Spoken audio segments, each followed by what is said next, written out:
বাবারে বাবা আমার যে হার্ট অ্যাটাক না নার্ভাস, আমি তো কিছুই বুঝতে পারতেছি না, দিন না রাত কি খাইতেছি কি পড়তেছি, সব টেনশন টেনশন বাবা। আরে সানগ্লাস পরে থাকলে তুমি কেমনে বুঝবা দিন না রাত? সানগ্লাস পরে আছি তাইলে আরে তো টেনশনের কি আছে? এই দেখো গাইবা গেছে, শার্টটা খুলে রাখো তুমি মামা। খোলো খোলো। শোনো মামা, টেনশন করার কোনো কারণ নাই। তো ব্যাগ না আছে না, সব ব্যবস্থা সেট করে ফেলাইছি। মনে করো আমগো প্রত্যেকটা কেন্দ্রে পুলিং এজেন্ট নিয়োগ করা আছে, ভিতরে একজন বাইরে একজন। আমাদের কোনো কাজই নাই, আমাদের মূল কাজ হচ্ছে সকালবেলা বিসমিল্লাহ করে কেন্দ্রে গিয়া আমাগো ভোটটারে দিয়া অন্যান্য কেন্দ্রে খালি ঘুরে বেড়ানো। সেই জন্যে আমি একটা ঘোড়ার গাড়ির ব্যবস্থা করছি। ঘোড়ার গাড়ি? ইয়ে, ঘোড়ার গাড়ির ভিতরে ঢোল ছাড়ার ব্যবস্থা করছো? তাহলে তো নির্বাচনের আচরণ বিধি লঙ্ঘন হবে। আচরণ বিধি লঙ্ঘন হবে? আর এই যে ছুরি চাক্কু এগুলো রাখলে আচরণ বিধি লঙ্ঘন হবে না?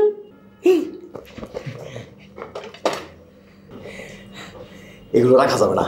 হ্যাঁ, সুনিশ্চিত জয় জেনে আমাদের খুব সাবধানে থাকা উচিত, কোনো রিস্ক নেওয়া যাবে না। আমরা একদম ফেয়ার ইলেকশন করব। হ্যাঁ, ফেয়ার ইলেকশন করব। কিন্তু বাবা, এই ঘোড়ার গাড়িতে কি করবি? Showdown showdown. মামা শোনো, তুমি এক কেন্দ্র থেকে আরেক কেন্দ্রে যখন ঘোড়ার গাড়ি দিয়ে আসবা, তখন আমি গোলাপ ফুলের পাপড়ি দিয়ে তোমাকে বরণ করে দিব। পাবলিক দেখে তোমার টাস লেগে দেবো, তোমার ভোট না দিয়ে কই যাইবো। এইটাই হলো শোডাউন। আর রাজনীতি মানেই তো হলো রাজাদের নীতি। রাজা মানে হচ্ছে ফোন ফোন ফোন ধর না মামা, এই ফোন ধরা যাবো না মামা। কেন?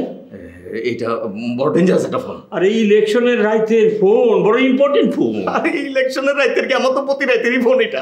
আরে কি? দেখ দেখ দেখ দেখ কোন এলাকার ফোন এটা? হলো 27 নাম্বার, ধানমন্ডি 27 নাম্বার। আরে এটা তো আমার নির্বাচনী এলাকার ফোন। হ্যাঁ না মামা, ধরা যাবো না, ফোন বড় যন্ত্রণা আছে।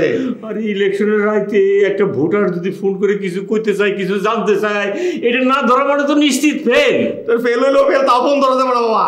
আরে কই কি তাহলে তুই না ধর সান ধরি? না মামা, তুমি ধরা যাবো না, সেটা আমি ধরতে পারবো। এটা ধরো। আরে ও তো দেখি আমার চেয়ে তো বেশি টেনশনে ভুগতেছে। ওরে বাবা রে, ইলেকশনের রাইট সারা জীবনে ভুলবো না গো। আমার বুকটা একেবারে নদীর পাড়ের মতো ভেঙে ভেঙে যেতেছে টেনশনে। ও ও হ্যালো, প্লিজ আমার কথা না শুনে ফোন কেটে দিবে না। হ্যাঁ ঠিক আছে, শুনছি। আমান, আব্বু না আমার বিয়ে ঠিক করে ফেলেছে। কালকেই নাকি ছেলে পক্ষরা এসে আক্ট করে ফেলবে। আমি আব্বুকে বলেছি যে আমি শুধু তোমাকে ছাড়া অন্য কাউকে বিয়ে করতে পারবো না।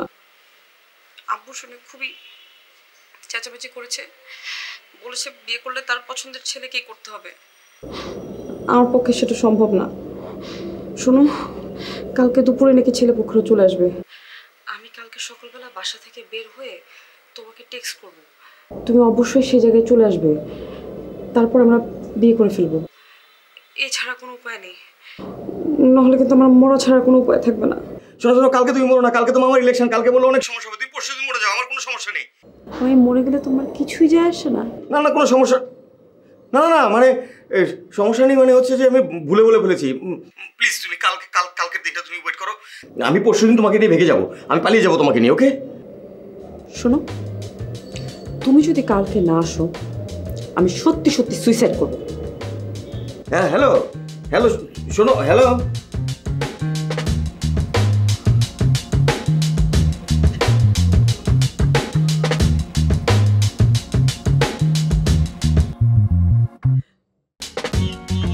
এখন আমি কি করবো? মামার সাথে না থাকলে তো মামা নিশ্চিত ফেল করবে, অন্যদিকে মিলির কাছে না গেলে মিলি আত্মহত্যা করবে। উফ, তাহলে উপায় কি? মামাকে তো ইলেকশনে পাশ করাতে চাই, মিলিরও জীবন বাঁচাতে চাই। মিলির জীবন বাঁচাতে হবে, আমার কিছুই করার নেই। সরি মামা।